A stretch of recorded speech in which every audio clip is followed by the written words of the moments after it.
Time for Gene Shepherd, humorist, after-dinner speaker, and recipient of the Mark Twain Award for 1976. Here's Gene.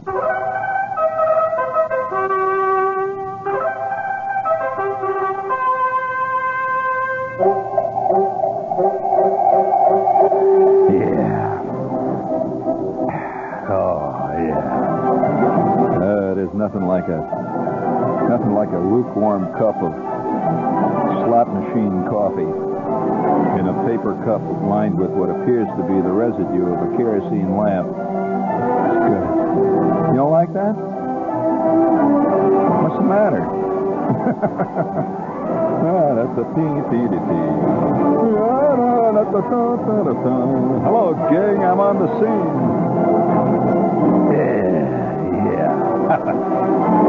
It's a tee-tee-tee-tee-tee.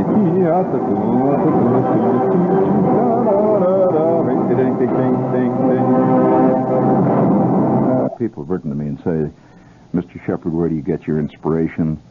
How do you pull it all together? How do you do this? How do you shut out the rest of the world? Well, all great men have techniques that they use to, let's say, sprinkle the fertile flower of truth and liberty and action and beauty into the fallow fields of their mind. A good example of that, of course, is the great detective Dr. Sherlock Holmes. We all know. How many people know that he had a doctorate? Did you know that he did not use it? It was just fleetingly referred to in one of the journals of Dr. Watson that Sherlock Holmes had taken a doctorate. He did not say, however, in what the field was. He was not an MD. And all of you know, of course, that on quiet evenings after he has been confronted with an obviously almost insoluble case that required a tremendous amount of concentration in his digs, where did Mr. Holmes live? Do you recall the street that he lived on? Because it's a famous street. No, it was not. You're wrong. It was Baker Street. You heard of Baker Street. His digs on Baker Street. What was his address? The hell? What a human reading. It's 221B Baker Street. And what was the name of his landlady? A Mrs. Hudson. I say I wanted to approach this somewhat circuitously. Tonight's program is about beer. And I'm taking no stand on beer. I'm in no editorial judgment, merely reporting beer as a fact of our time. As a matter of fact, it has been reported reliably. Have you ever thought what would happen if tomorrow morning, magically, just if some giant beer monster were to suddenly appear on the scene, you know, like the Cookie Monster, a beer monster would come. Beer.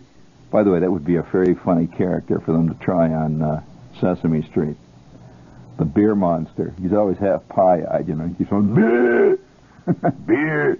They just stick a can of beer in his trap. Beer is a controversial subject, like all important parts of life. I mean, you know, like sex, war. These are all important parts of life. You can't get around it. And certainly beer is. You know that beer is one of the first things that ancient man actually created? Did you know that? That there is no evidence at any point, no one can find out where beer started. It goes back so early in the ancient, they even feel that Neanderthal man had a form of beer. Very early in his life, Neanderthal man found that the juice of a fermented berry was kind of groovy. And, of course, immediately thereafter, the anti-berry juice crowd grew up in the same cave. There's always one. I mean, believe me, for every action, there's a reaction. You can find this true in any physical, it's almost like Newton's law of physics. You know, for every kick, there's three guys who jump up and say, hey, cut it out there. This is the reaction. It's always there, no matter what. So no matter what enjoyment man has found over the past 2,000 years or more, 50,000 years or more, there's always been three wet blankets sitting in the back of the cave. who predict the end of civilization as we know it. He always uses that phrase. The end of civilization because Og is sitting up the front drinking berry juice. I mean, any good caveman should sit around and chew bones. He's up there drinking berry juice, and look at him. You notice how funny his eyes are getting? You notice he's telling dirty stories and he's pinching the chicks when they come in? Well, okay. This is the action and reaction. And the beer is always it's basically an integral part of life. And in many parts of the world, they think of beer as food. We think of it as what keeps television running. Now, as a matter of fact, can you imagine what would happen if the beer monster showed up, Nick, tomorrow, and magically he made all beer disappear? What would happen to Chris Schenkel? For God's sakes, what would happen to practically every football team overnight? Will be out of business. Certainly, television would totter on its foundation. That would be the end of the ball game. We get rid of the beer commercials. I mean, just think what would happen on a Sunday afternoon. Pro football's gone, the ball games are gone, everything's gone. Beer is important, you know. After all, what is it that ball players hit? Ballantine Blast, right? Yes, sir. They, in fact, every city has a name like that it applies to whatever it is the guy hits. What is it in Cincinnati? You know what that is? Huh? Well, they've had several. They had a Shaneling Smash. At one time, a ball player used to hit a Hudipole homer. There it goes. It's another Hudipole homer in the upper deck. That's their beer locally, they say. So, I suppose in Philadelphia or in Pittsburgh, you hit a Fall City foul. I don't know. But the thing is, beer is basically a staff of life. It's an offshoot of, we're going to be very serious about it. It's an offshoot of grain, right? And it has a lot of vitamins and everything. That's why you drink beer, right, friend? Get all that vitamins. Well, there was a story that appeared in the Business Observer, which is an English paper. And maybe you don't know what goes on behind the scenes in beer. I'm here to tell you tonight. I mean, we're doing a little pro beer show here tonight. In fact, a lot of our footage on our television show was shot in a gigantic brewery in Milwaukee. In fact, it was the Schlitz Brewery in Milwaukee. All of you know about Schlitz beer. We don't have them as a commercial, so I'm not plugging anybody here. But we shot it in Schlitz. And one of the great things that I found, it was the only place I visited in a long time, Nick, really, where the people who worked in the place dug the product. I mean, they really dug it. I mean, there was no, what does it take here at the station? You have, I would say out of the station, probably 75% of the people who work here don't listen to the station. It's kind of very hip. So, come on, you don't listen to the station. You go to an automobile dealer and you find that the really hip salesman owns a Ferrari. Come on, that's for the people out there. See, oh, you did not find this. Let's put it this way: this digging gap at the Schlitz place. In fact, every guy I stopped, I would walk around saying, "Here's a guy standing in an apron there, and he's watching a great big vat of beer, and it's a tremendous vat. There's about 50 million gallons, and it's going." It's bubbling and hissing, and you could see the gigantic head of foam on this enormous tank full of beer that they're cooking. And I'd walk up to the guy and say, "Hey, excuse me, sir." And he'd say, "What do you want?" And he's got a big paddle or something. He's working on the beer. I said, "I'd like to ask you what it seems to be a silly question." "Ah, go ahead. I'm used to silly questions. You ought to hear my wife." So, well, excuse me, sir, but do you like beer? So what are you talking about? He says, "Do you like beer?" "Yeah, do you mind? Do I like beer?" Oh, that was obvious. He liked beer. In fact, do you know that in the beer companies, the guys where they make the beer, that they have as part of their contract, that's the fact, they have as part of their contract that they get either 1 or 2 free cases of beer a week delivered to their house. It's part of their union contract. Now that shows an absolute dedication to your work. I mean, they take it home with them. And in fact, in the beer places we were in several breweries in Milwaukee, and this particular one was Schlitz, and that they have during the day they have a beer break, just like we have a coffee break. They have a beer break, and the guy's entitled to so many free beers. So they come along, and he takes his beer, and they make about 4 different types of beer there in this particular brewery. And so we went down to the cafeteria. They have a workers' cafeteria there, seen between noon. And when you come into the brewery there, you go down to the cafeteria, and of course they have a little cafeteria. They serve, meatloaf and stuff like that, a regular cafeteria. And they pay a nominal amount of money for the cafeteria. But at the end of the cafeteria line, just tremendous tank. And it's filled right to the top with ice. And guess what's in that tank? It ain't Pepsi-Cola. You see about 500 bottles of beer, and a lot of it's experimental, incidentally, stuff you never see in the market. They're turning out separate types of beer. So guy come along, and he grabs a bottle of beer, and he opens it, and here he is. He's all day long. He's been working with beer. Now he's really digging it. He sits down, and he takes out he loosens his overalls, and he opens the bottle of beer, and he cuts the meatloaf, and he takes a great big slug of that beer. And I was in the middle of these people. I thought, gee, we never hear about beer. Everybody hears about it in commercials, but you don't hear about beer. Well, one of the things that fascinated me in the brewery scene there was the top department, where they make tops. The beer bottle tops, just the caps. And they had great big cases, thousands of cases of caps. And what got me was that some of the caps, I'd never heard of the beer at all. I mean, it's a completely alien beer. I never heard of this kind of beer. And I asked guys, well, what kind of beer is this? So, well, we make beer for, about like 50 different companies all around the world, and it's shipped under a different cap that is only known at that area. And very rare bottle caps. And I'll tell you, my hands were itching, because one of the first hobbies I ever had as a kid, and maybe this is why I've always been interested in the subject, was collecting beer bottle caps, rare beer bottle. You ever do this, Nick?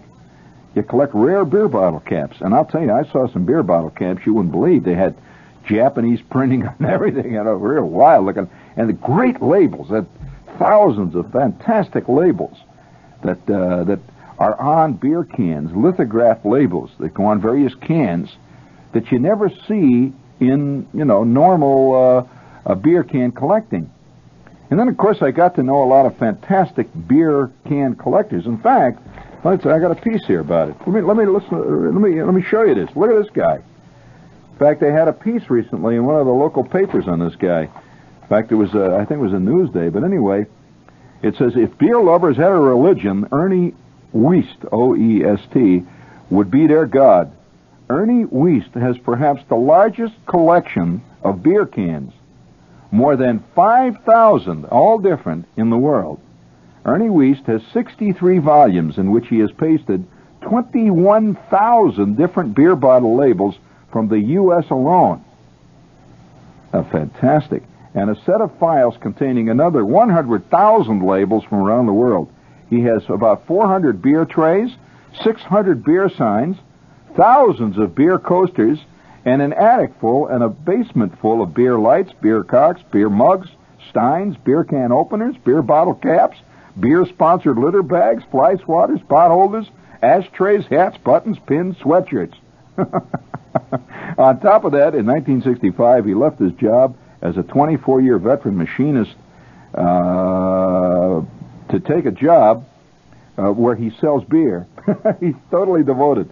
Now, I'll tell you more about beer. In the Business Observer, listen to this. This is England. The ability to hold aloft a pint of bitter, peer into amber depths, quaff, and vociferously pronounce judgment is generally regarded as a peculiarly male gift. Indeed, some would say it's the very test of manhood. Alas, no.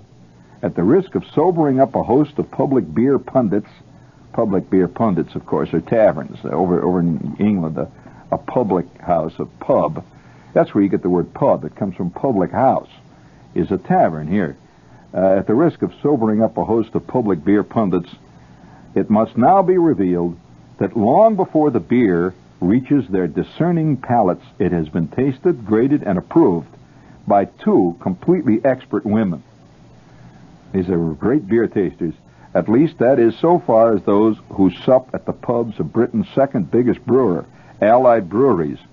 Down at its Rumford Brewery, the team of tasters includes Miss Margaret Aitken and 26-year-old Miss Joan Stacy. At 10 a.m., do you know this happens in every brewery? Are you curious that in Schlitz I met the tasters? Every morning, this is what happens. And this is in England as well as here. At 10 a.m. sharp on every working day, the ladies join 6 men in a clinically clean, white-tiled room and set about sampling the latest brew. The tasting is a dignified affair. Samples are frighteningly small, and the whole ceremony takes place in almost total silence. They don't talk to each other. I actually saw them doing this in Schlitz every morning. It's all very scientific, says Miss Aiken, a microbiologist and the Rumford Laboratories manager. She has been tasting beer for 9 years now and sees it as a perfectly natural thing for a woman to do. I hope, she says, that we're setting a pattern for other brewers to follow.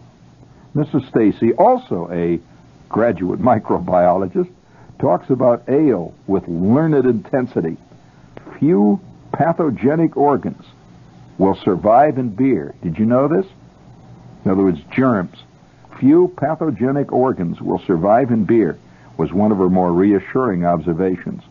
Both enjoy totally a glass of beer socially, but confess that it doesn't do to let on that they have a special and a superior knowledge.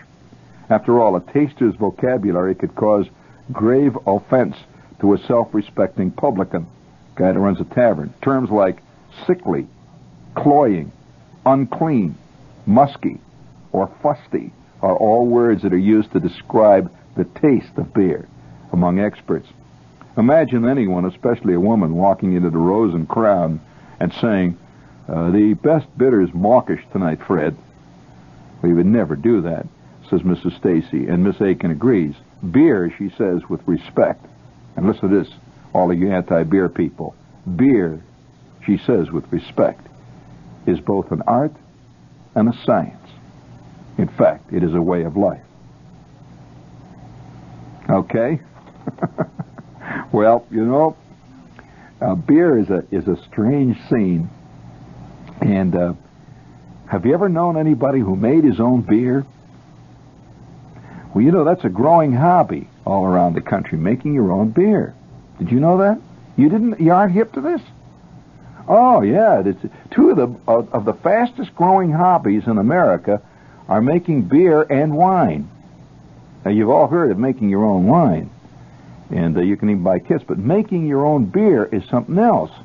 And I had an uncle when I was a kid that really was legendary for making beer. It was Uncle Carl. I'll tell you the truth. He was a legendary beer maker. And he lived in this apartment in Chicago. You didn't have to have a big place to make beer, you know. He lived in this apartment in Chicago, and when I was a kid, we would go visit him usually on weekends, once in a while when he was sober, you know, and we'd go there. And one fantastic day, and I remember it like it was engraved in my mind. You know, kids are fascinated by machinery, and especially male kids. And there's nothing that will turn on a male kid more than, say, to take him into the cockpit of a 707. He remembered all his life. Anything to do with machinery and some, you know, esoteric process. And I used to get bored. Man, I was always bored, see, when we would visit the relatives. There's nothing that'll turn you off quicker than, like on a Friday night, they announced that you're going to go visit Aunt Min. Oh, you know, oh, wow. A whole weekend shot, you know, all the rest of the kids are playing ball or doing some groovy thing, and I'm visiting Aunt Min and sitting around. And I used to hate that. Well, one weekend, we were going to visit Aunt Min, as a matter of fact. You're really bored. And so we go to Chicago. We're going to visit him. He lives in this apartment. And we go up the stairs. get up there, and there's Uncle Carl sitting in there, and he's all dressed up because we're visiting, and a couple of people are over, and it's a visiting day, see, and the morning drags on. And all of a sudden, my Uncle Carl says to my dad, he says, listen, he said, you want to go downstairs? I'm going to show you something. So the old man says, yeah, because he was bored too, see. He says, come on down. He says, bring the kid. And at that moment, I was treated to something which I'll never forget. It's a fantastic moment. When we went downstairs, well, now, when you go to people's basement, what are you used to seeing in the basement? You know, tool, they got a workbench, pile of tires in the corner, that kind of stuff. Well, in the basement of this apartment house, every apartment had downstairs an assigned, well, it was like a wooden closet, a big closet that went from the ceiling to the floor, you know, and they had a wooden door on it, and it was like a little room, and you're supposed to store bicycles and old footballs and all your old furniture and junk and this stuff. Well, Uncle Carl's got a lock on his, as they all did, and his looked like all the rest, exactly like the rest. And he opens this lock, and he looks around first, see, make sure nobody else is down there. So he opens the lock, and he swings the door open, and me and my old man follow Uncle Carl quickly into the dark. He says, come on inside. See, we go into the dark, in this darkened room. It's made out of wood, and he closes the door and locks it from the inside. Then he puts a lock inside. The one he took from the outside, now he puts it inside. It's in the dark. And there was a curious smell in there. It hit me right away. A curious, sweet, a rich, vaguely sickening smell, which as a little kid, I must have been about 5, I had no idea what the hell it was. It was just very overpowering. And he throws on a light. He had this thing all built. There was a light up there. He had a little fluorescent light. He throws the light on, and it was fantastic. It was like a very private, it looked like a mad scientist laboratory. Now, I had never, my Uncle Carl was just this guy, you know, all of a sudden he's a very different type. He had built all around the side of this place, he built like a wooden shelf that stuck out maybe 3 or 4 feet from the wall, and it was braced with big braces. It was like a table that ran all, like a U-shaped table is what it in effect was. And sunken down into this table, I can still see it in my mind, he had stone crocks, big ones. I mean, these things were like, well, have you seen the kind of crock that comes with marmalade? Well, these were stone, you know, these gray stone crocks like they make gallon jugs out of, and stone. And he had these things sunk into these shelves that had a big cutout, a circle, and he had them sunk down into there. There must have been about 5 of them, all in a line there. You could see why it was braced, see? And then over the tops of each one of these, this is what really fascinated me, he had like big rubber, it looked like a big rubber cap that was this light, you know, this kind of, this rubber they have, that's a sterile rubber. It's used on things like babies' nipples and stuff like laboratory equipment. It's a kind of a light amber-colored rubber. Well, he had these big rubber caps that bulged up at the top with pipes that came out of it. Rubber pipes, and in these pipes, there were meters.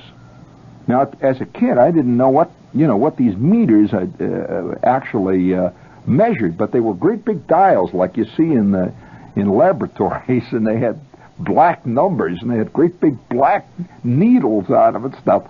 And so down at the end, he had all these crocks, see, and it was chilled in there. He had built a refrigeration unit. The room was chilled. And down at the end, he had a great big crock that was sunken down, and this apparently was where he kept the new beer, the beer which he had just made, and it was like aging or something. So he says to the old man, he says, "This is where I make it." And the old man looks at me and says, "What's that?" And the consul says, "Well, over there is where I put the mash in." He said, "Put the mash in over there, and that's the first fermenting stage. It goes through here." And he says, "A week later, I remove it and put it over here, And he says, I have a certain amount of heat. My old man is standing with his eyes are big, like saucers, looking at this thing. And Carl says, look, he says, I've got a new batch. Can you try some of it?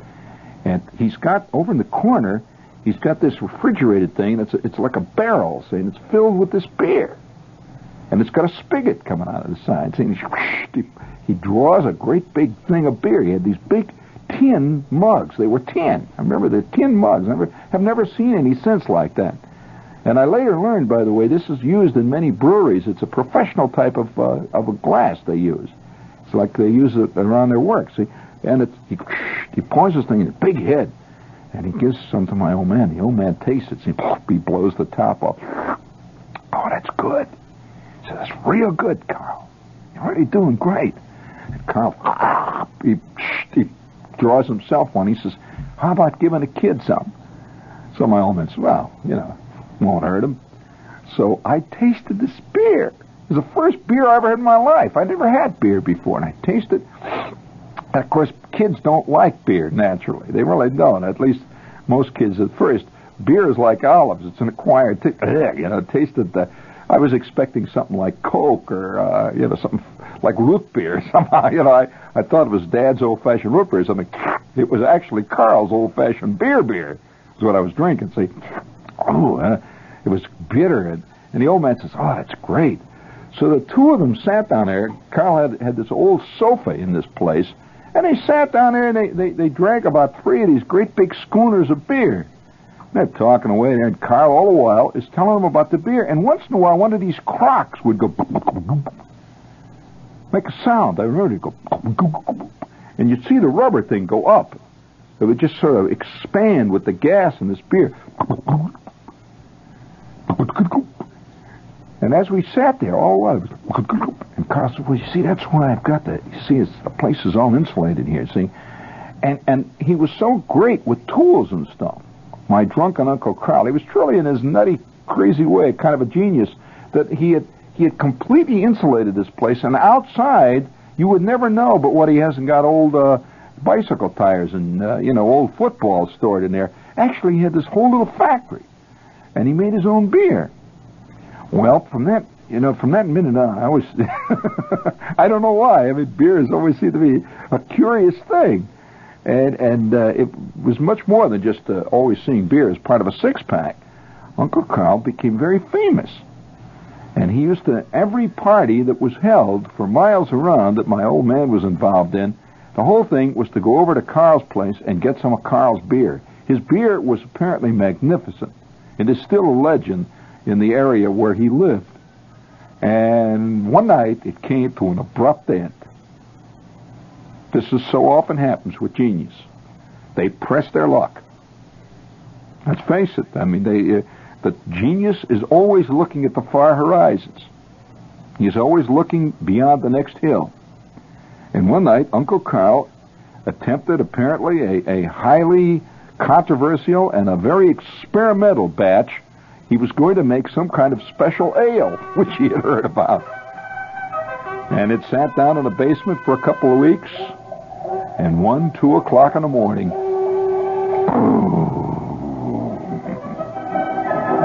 it just blew the front off of that little house. It just busted up all those little old compartments down there, and all the used bicycles caught on fire, and beer flowed all over the floor. And Uncle Carl didn't even wait for them to put the whammy on. He grabbed his wife, Aunt Min, and their 2 kids, and they left by the back door, and they never went back to get their...